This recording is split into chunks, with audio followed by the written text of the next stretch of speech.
Bienvenue pour cette exploration de vos sources. Aujourd'hui, on ouvre ensemble le numéro d'octobre 2025 de Science et Vie, le numéro 1297, et l'édito le dit bien, la science avance et parfois ça donne le vertige. C'est vrai. Et ce numéro, il en est la parfaite illustration. On va voyager très loin, jusqu'aux confins du système solaire carrément, à la recherche d'une planète fantôme. Et puis on reviendra sur Terre. Là, des défis bien concrets nous attendent. Les alternatives aux pesticides, la transformation de nos déchets. Des sujets très actuels. Exactement. On croisera aussi nos lointains ancêtres et quelques innovations technologiques assez bluffantes, on va voir. Tout à fait. L'objectif aujourd'hui, c'est de décrypter ensemble les découvertes clés de ce magazine, de saisir ce qu'elles impliquent pour nous et pourquoi elles sont importantes en fait. Voilà. On va naviguer un peu à travers ces avancées, ces débats aussi, parfois vifs, et puis les perspectives que tout ça ouvre. Alors, on commence fort. Partons tout de suite pour l'espace lointain avec ce sujet qui fait la une, la traque intense d'une hypothétique 9e planète, quelque part cachée dans notre propre système solaire. C'est une enquête cosmique, quoi. C'est ça. L'idée, elle n'est pas nouvelle, ça remonte à presque 2 siècles, mais là, elle revient en force. Pourquoi ?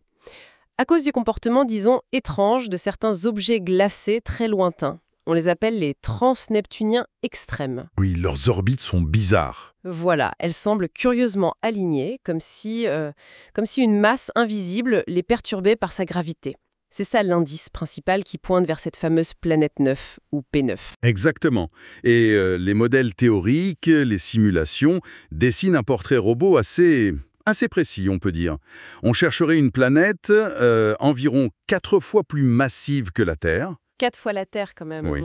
Son chemin autour du Soleil, ce serait une ellipse très très étirée, ce qui l'amènerait à des distances colossales, entre 300 et 370 fois la distance Terre-Soleil. C'est énorme. Et cette orbite serait inclinée, à peu près 20 degrés par rapport au plan où se trouvent les autres planètes. Une année là-bas, ça durerait à peu près 5000 ans terrestres. Une vraie planète fantôme. C'est fou, et l'actualité est brûlante là-dessus. Au printemps dernier, une équipe à Taïwan, dirigée par Terry Long-Fan, a annoncé une possible détection. Ah oui. Oui, en comparant des images de 2 télescopes spatiaux, Akari en 2006 et IRAS en 1983, donc 23 ans d'écart. Ils ont repéré un petit point lumineux.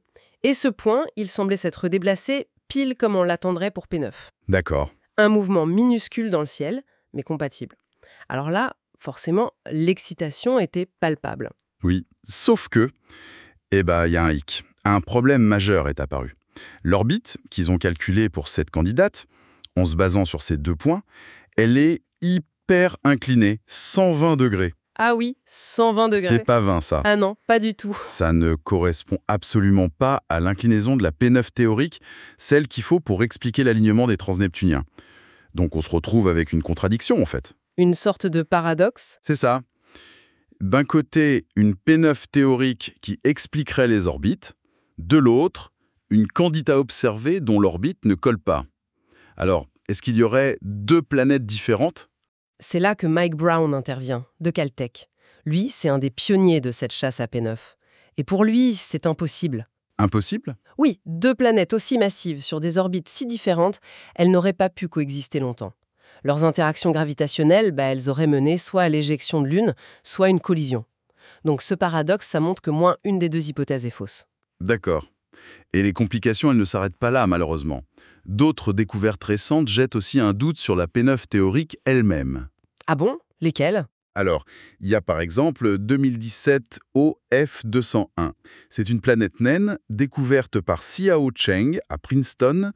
Elle est loin, plus de 90 unités astronomiques. 90 fois la distance Terre-Soleil. Voilà. Mais sa présence là-bas semble incompatible avec P9. Selon les simulations, P9 aurait dû l'éjecter depuis belle lurette, en moins de 100 millions d'années. Et puis il y a Ammonite 2023 KQ14, un autre transneptunien découvert par Xiangyu Wang à Taipei. Son orbite aussi, elle paraît difficilement conciliable avec P9. Donc plus on observe et plus ça devient compliqué, c'est ça ? On dirait que les preuves contre P9 s'accumulent. Alors, Mike Brown, lui, il a des contre-arguments. Pour Ammonite, il suggère qu'il pourrait être sur une orbite instable, en fait, prête à être éjectée. Donc pas vraiment représentatif de l'état stable du système solaire lointain.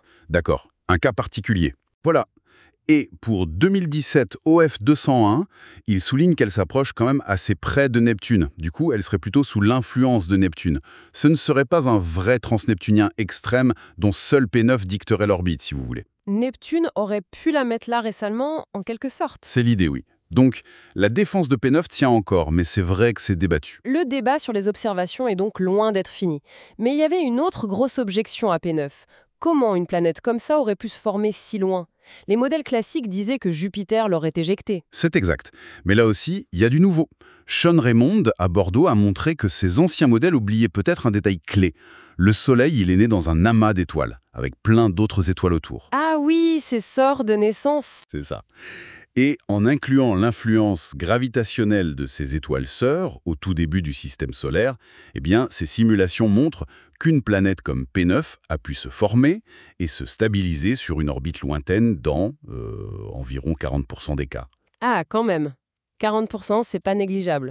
Non, ça ne prouve pas qu'elle existe, bien sûr, mais ça rend sa formation plausible, là où avant on pensait que c'était quasi impossible. L'enquête cosmique continue alors. Et la réponse, elle viendra peut-être du télescope Vera-Cherubin au Chili, cet observatoire nouvelle génération, l'ancien LSST. Le Large Synoptique Survey Telescope, oui. Il va cartographier le ciel en continu à partir de 2026. Mike Brown, lui, il est prêt.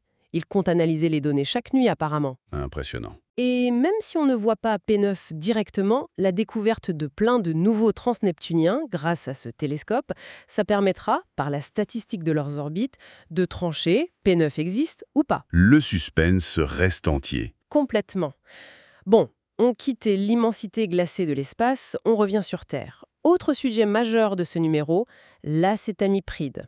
C'est un insecticide, un néonicotinoïde, interdit en France depuis 2018, mais on a tenté de le réintroduire temporairement pour les betteraves et les noyettes cet été avant que ce soit bloqué. Pourquoi cette molécule fait autant débat? Alors, l'acétamipride, c'est ce qu'on appelle un insecticide systémique, c'est-à-dire qu'il est absorbé par la plante, il circule dedans et il la protège de l'intérieur contre pas mal d'insectes piqueurs ou broyeurs. Il agit sur leur système nerveux. Efficace donc. Très efficace, oui, mais c'est là le problème. Il n'affecte pas que les nuisibles ciblés. Il est toxique pour les abeilles, les autres pollinisateurs, il contribue à leur déclin.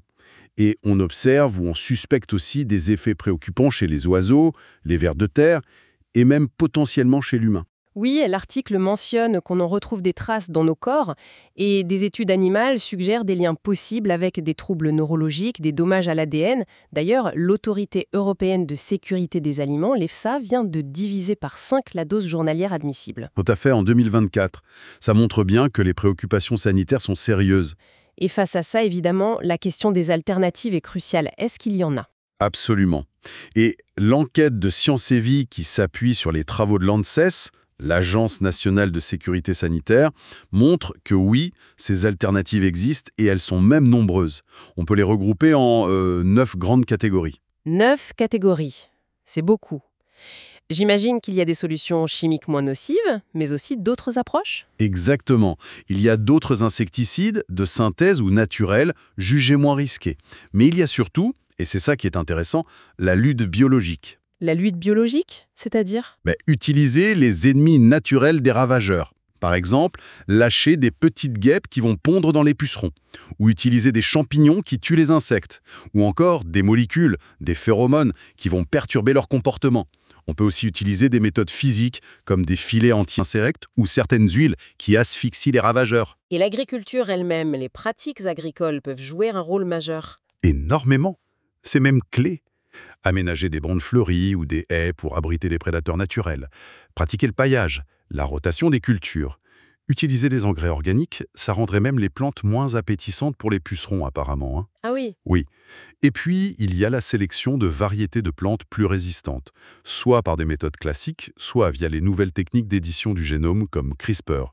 Et enfin, on peut utiliser des produits qui ne tuent pas directement, mais qui stimulent les défenses naturelles des plantes. Donc le panel de solutions est vraiment large.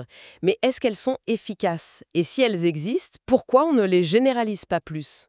Alors, l'étude de l'ANSES montre qu'une combinaison de ces méthodes fonctionne dans 96% des cas étudiés, et souvent sans chimie de synthèse, dans 78% des cas. L'agriculture bio le prouve tous les jours. Et les 4% restants? Pour les 4% restants, il n'y a pas encore de solution totalement satisfaisante. Ce sont les cas orphelins. Mais la recherche avance. Le défi principal, en fait, c'est la complexité. C'est moins simple que de pulvériser un produit unique, j'imagine. Exactement. Il ne s'agit plus d'appliquer une solution standard, mais de mettre en œuvre une stratégie intégrée, pensée pour chaque parcelle, chaque situation. Ça demande plus d'observation, plus de savoir-faire technique. Et sans doute un accompagnement pour les agriculteurs, un coût aussi. Oui, l'aspect économique et l'accompagnement technique et financier sont essentiels pour réussir cette transition. Et il faut rester vigilant.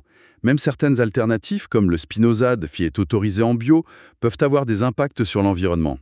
La recherche de la durabilité, c'est un cheminement constant, en fait. D'accord.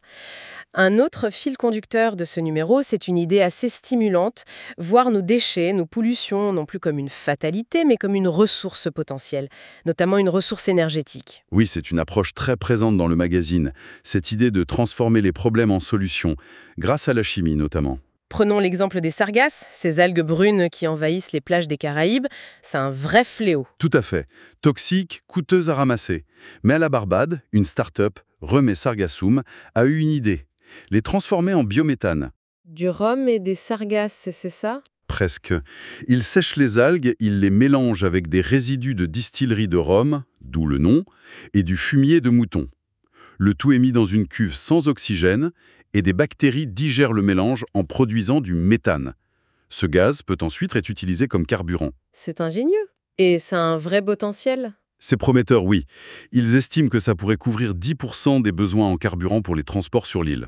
Le souci, c'est que l'arrivée des sargasses est très irrégulière. L'approvisionnement n'est pas constant. Logique. Autre fléau, le plastique. Là aussi, il y a des idées pour le valoriser. Oui, une équipe à Cambridge travaille sur une voie assez fascinante. Utiliser la lumière du soleil pour transformer le plastique PET, celui des bouteilles d'eau, en hydrogène. En hydrogène. Le carburant propre? Exactement. Et en plus, ça produit une autre molécule utile en cosmétique, l'acide glycolique. Le processus combine une enzyme, issue d'une bactérie trouvée au Japon, qui découpe le plastique, même s'il est sale. Et ensuite, un photocatalyseur, activé par la lumière du soleil, utilise cette énergie pour casser les molécules et libérer de l'hydrogène à partir de l'eau. Le tout sans ajouter d'électricité. C'est incroyable, hein? Mais c'est pour bientôt? C'est encore en développement. Une start-up, Protonera, essaie de passer à l'échelle industrielle. L'objectif, c'est d'être compétitif d'ici une dizaine d'années. Mais l'idée de transformer nos déchets plastiques en énergie propre grâce au soleil, elle est séduisante, c'est sûr. Carrément. Et ça va encore plus loin, puisque le magazine parle même de valoriser les déchets nucléaires. Haute activité, ceux qui sont très radioactifs et qu'on prévoit d'enfouir très profondément pour des centaines de milliers d'années, eh bien, ils contiennent encore une énorme quantité d'énergie potentielle. Ah bon? Comment ça? Principalement sous forme de plutonium et d'autres éléments lourds qu'on appelle les actinides mineurs. L'idée, ce serait d'utiliser des réacteurs nucléaires de nouvelle génération, la 4e génération, et plus spécifiquement ceux dits à sel fondu. Réacteur à sel fondu? Voilà. Dans ces réacteurs, les déchets seraient dissous dans un sel liquide qui sert à la fois de combustible et de liquide pour transporter la chaleur. Ça permettrait de brûler ces éléments jusqu'au bout, de fissionner tous les noyaux et de produire de l'électricité. Avec le stock de déchets qu'on a déjà en France, on pourrait tenir des milliers d'années. 10 000 ans, dit l'article. C'est vertigineux. Mais les défis doivent être énormes, non? Immense, oui. Il faut développer et prouver la sûreté de toute une nouvelle filière nucléaire. Il faut aussi pouvoir accéder à ces déchets qui sont aujourd'hui conditionnés, vitrifiés dans des colis pour le stockage. C'est clairement un projet à très très long terme. Des entreprises comme Narea ou Orano y travaillent en France. D'accord. Dernier exemple de transformation, le CO2. Le principal gaz à effet de serre. On parle de le transformer en kérosène vert pour les avions, les kérosènes. C'est ça. L'idée, c'est de combiner du CO2 avec de l'hydrogène vert, c'est-à-dire produit par électrolyse de l'eau avec de l'électricité bas carbone, pour recréer un carburant liquide similaire au kérosène. Le procédé chimique de base, qui s'appelle Fischer-Tropsch, on le maîtrise depuis longtemps. Et ça se fait déjà? Une start-up américaine, 12, lance sa production. Mais le vrai défi, c'est la source du CO2. Pour que ce soit vraiment vert, il ne faut pas qu'il vienne d'énergie fossile. On peut utiliser celui qui sort de la fermentation, par exemple dans les usines de biométhane. Ou alors, l'idéal, c'est de le capter directement dans l'air. C'est ce qu'on appelle la DAC, la Direct Air Capture. Et cette capture directe du CO2 dans l'air, ça marche bien? La technologie existe, oui. Il y a des usines pilotes qui fonctionnent. Mais pour l'instant, c'est encore très cher et surtout, ça consomme énormément d'énergie pour capter une quantité finalement limitée de CO2. Donc pour faire de l'ikérosène à grande échelle, il faudrait des quantités gigantesques d'énergie décarbonée juste pour capter le CO2. Exactement, c'est le principal obstacle aujourd'hui. Du coup, l'ékérogène reste bien plus cher que le kérosène fossile et sa production à grande échelle est un vrai défi énergétique. Si on essaye de résumer un peu toutes ces approches de valorisation des déchets et de la pollution, Eh bien, elles sont toutes très ingénieuses, porteuses d'espoir, c'est certain. Mais elles partagent des défis communs. Souvent, la ressource de base, les algues, le plastique, le CO2 dans l'air, est dispersée, elle n'est pas concentrée comme un gisement de pétrole. Les procédés sont complexes, ils coûtent cher, et surtout, ils demandent eux-mêmes beaucoup d'énergie pour fonctionner. ce ne sont pas des solutions miracles, en somme. Non, elles ne pourront pas soutenir une croissance infinie de notre consommation d'énergie et de matière. Elles sont intéressantes, mais elles doivent absolument s'inscrire dans une démarche beaucoup plus globale de sobriété et d'efficacité énergétique.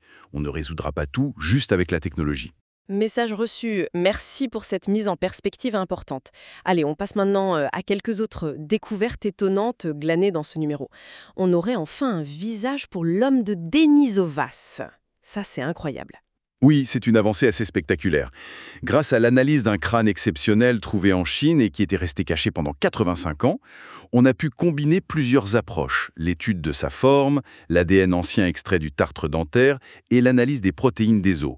Et tout ça nous donne le premier portrait un peu complet d'un Denisovien. Et à quoi il ressemblait alors? C'est fascinant. C'est clair. Autre première mondiale. Des chercheurs ont réussi à filmer l'implantation d'embryons humains dans un utérus artificiel. Qu'est-ce qu'on a appris? On a surtout découvert le rôle très actif de l'embryon. Il ne fait pas que s'accrocher passivement ou chimiquement. Il utilise aussi des forces mécaniques. Il pousse, il se fraie un chemin pour s'implanter. C'est une sorte d'invasion, mais contrôlée de la paroi de l'utérus. Et ça pourrait avoir des applications? Oui, mieux comprendre ce dialogue mécanique entre l'embryon et l'utérus, ça pourrait aider à comprendre certaines fausses couches précoces ou à améliorer les chances de succès des fécondations in vitro. Intéressant.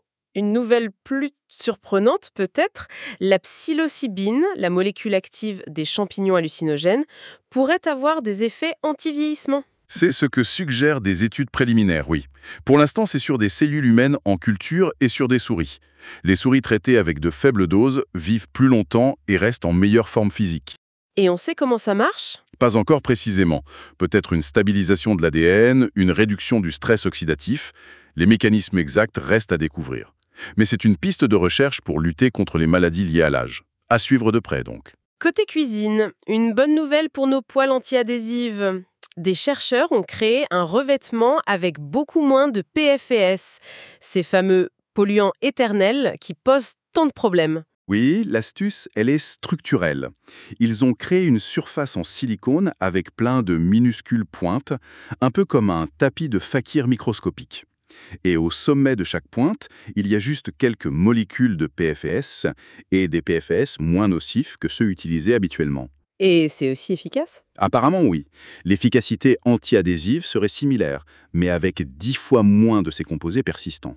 C'est une piste intéressante pour réduire notre exposition. On apprend aussi dans ce numéro qu'il faut nuancer le cliché du mâle dominant chez les primates. C'est pas si fréquent que ça. Non, pas du tout. Une grande étude sur de nombreuses espèces montre que la dominance stricte du mâle ne concerne qu'environ 20% des populations de primates. Très souvent, ce sont les femelles qui mènent le groupe ou alors les relations sont beaucoup plus égalitaires. C'est notamment le cas dans les sociétés monogames ou chez les espèces qui vivent en petits groupes dans les arbres. Comme quoi, les idées reçues. Et pour finir ce tour d'horizon rapide, une histoire incroyable où ce sont les chiens qui nous aident à réécrire l'histoire humaine. Oui, c'est une très belle histoire. C'est l'ADN des anciens chiens de traîneau du Groenland, les Inuits, qui a parlé. Son analyse révèle que leurs maîtres, les ancêtres des Inuits actuels, seraient arrivés au Groenland il y a environ 1100 ans. C'est 300 ans plus tôt que ce qu'on pensait. Ah oui? Et probablement en 2 vagues de migration distinctes, venues d'Alaska ou du Canada. Donc oui, le meilleur ami de l'homme est aussi un formidable témoin de notre passé. Quel tour d'horizon, vraiment. De la traque d'une planète aux confins du système solaire jusqu'au micromécanisme de l'implantation d'un embryon en passant par tous ces défis énergétiques environnementaux, Ce numéro de Science et Vie montre bien une science en pleine ébullition, qui explore, qui innove et qui parfois nous laisse face à des questions vertigineuses. C'est exactement ça. Toutes ces avancées, elles offrent des pistes, des outils pour répondre à des enjeux absolument colossaux. Le climat, la santé, la biodiversité, notre compréhension fondamentale de l'univers, de la vie. C'est extrêmement stimulant. Mais c'est vrai que ce foisonnement, cette accélération, ça soulève aussi une interrogation profonde, je trouve. Laquelle? Cette rapidité. Oui, la science nous donne des clés, des connaissances nouvelles. Elle change notre regard sur le monde à un rythme effréné. Mais est-ce que nous, collectivement, nos sociétés, nos modes de vie, nos décisions, est-ce qu'on arrive à intégrer ces nouvelles données, à s'adapter et à utiliser ces savoirs à bon escient, au même rythme effréné? C'est peut-être là, finalement, que se situe le plus grand défi pour l'avenir. C'est une excellente question pour conclure. Merci beaucoup d'avoir exploré ces sources avec nous aujourd'hui.